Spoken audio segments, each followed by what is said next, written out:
Hi, I'm Mary, And I'm Alexis.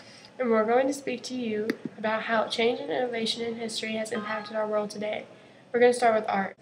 We interviewed Miss Smith, who is an art teacher here at Benton High School.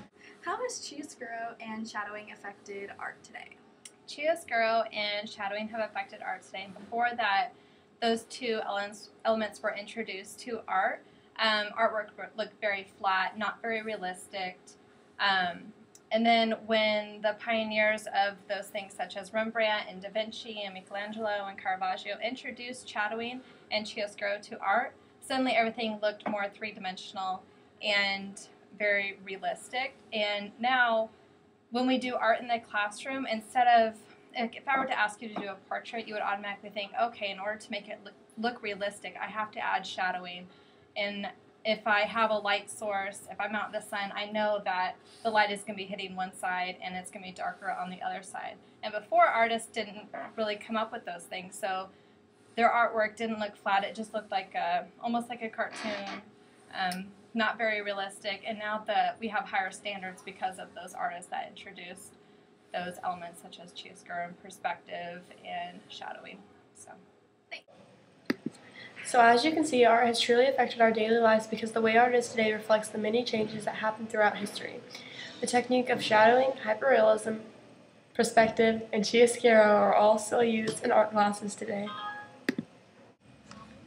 The following pictures are examples of chiaroscuro and shadowing.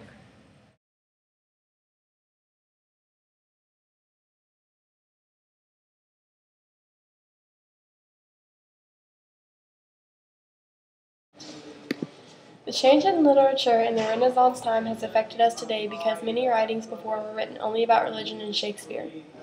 Shakespeare ventured out and wrote tragic love stories that captured the hearts of everyone. The following clip is an example of how Shakespeare differed from other writers at the time. Saw true beauty till this night.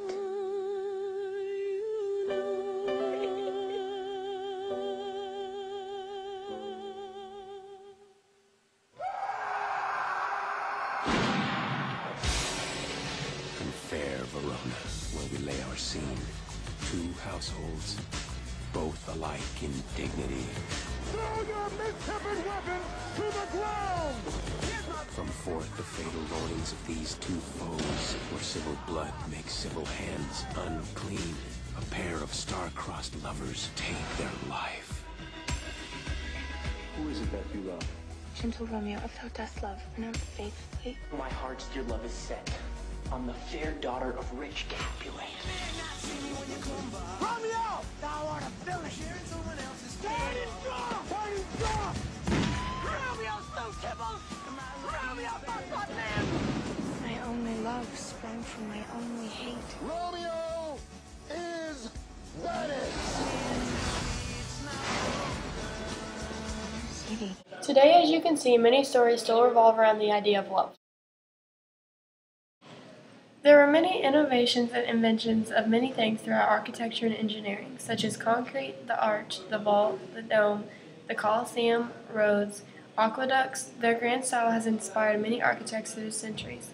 Today, we still have many of these. Football stadiums use the dome, bridges are used today, the arc is used in many different buildings, and arches are used in general.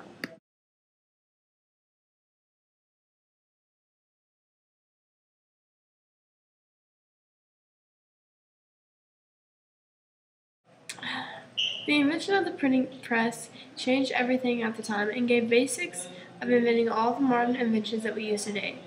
Before the printing press, monks would write all books by hand. This made it very hard and expensive to own a book, so having the printing press made it very easy and convenient to get books.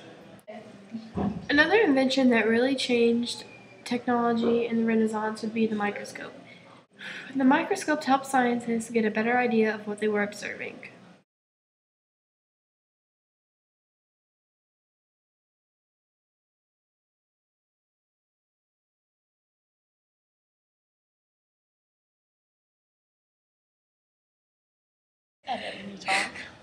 Martin Luther started the Reformation of the Church by coming up with the 95 Theses. He went against what everyone else was doing because he knew that someone had to stand up against the Church's wrongdoings.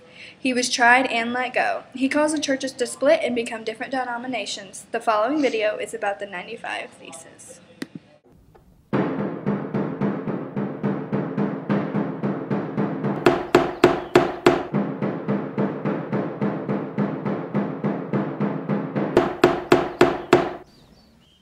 If you having church problems, then don't blame God, son. I got 95 theses, but the Pope ain't one. Listen up, all my people, it's a storm for telling about the sin and injustice and corruption I've been smelling. I met that homie gentle, then I started rebelling. Once I seen the fat indulgences that he been selling. Now the Catholics of the world straight up disgracing me, just because I wear my finger at the papacy. My people got run up over this reformation. That's when Leo threatened me with excommunication. I warn y'all that Rome best agree to the terms. If not, then you can eat my diet of worms. You think you're gonna do something spectacular? I want the whole Bible in the vernacular. Heretic, what? Someone throw me a bone. You forgot salvation comes through faith alone. I'm on a mission from God. You think I do this for fun? I got 95 theses, but the Pope ain't one. Say me. 95 theses, but the Pope ain't one. If you have church problems, then don't blame God, son. I got 95 theses, but the Pope ain't one. Sure. Okay. Many of the things that we use today, or many of the facts that we know today, once were not real, and they still wouldn't be today if it weren't for the many people who were part of the scientific revolution. It used to be believed that everything in the solar system orbited the Earth, but Nicholas Copernicus realized and proved that really the sun was the center of the solar system. With further study, the scientist Kepler came up with his 3 laws. The first is that each planet orbits the sun, not in circles, but in ellipses. His second law said that as the planet moves farther away from the sun, it slows down, and the closer it is, the faster it is. Lastly was his third law that stated that the ratio of the squares of the periods of any 2 planets is equal to the ratio of the cubes of their average distances from the sun.